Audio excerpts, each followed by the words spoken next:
का नाम भैया तो है? विक्रम कुमार, कौन गांव थाना कहाँ लगे? केवलापुर तकमीनगंज, थाना तारून। का समस्या बात है? समस्या बा कि 2023 में गुरुप्रसाद नेकपाल के द्वारा गलत पैमाइश करके दूसरे को अवैध कब्जा करवा दिया गया है। क्या जमीन रही?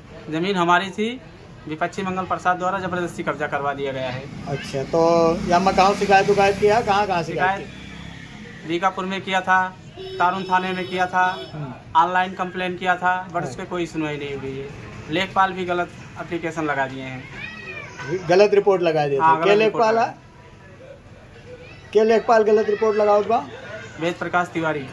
अच्छा, तो यह मामले में क्या चाहता तो? ये मामला हम चाहते हैं विपक्षी अपनी ज़मीन की पूर्ण पैमाइश कराए, हाँ।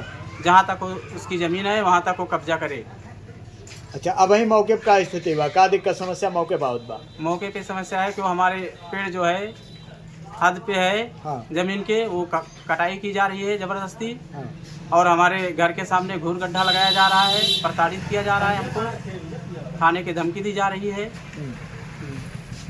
तो पेड़वा के आज उनका तत्वा? पेड़ हमारा था, बट उन्होंने घूस पात दे करके अपने खसरा में दर्ज करवा लिया है। हरा पेड़ कट रहा है? हरा पेड़ कट रहा है।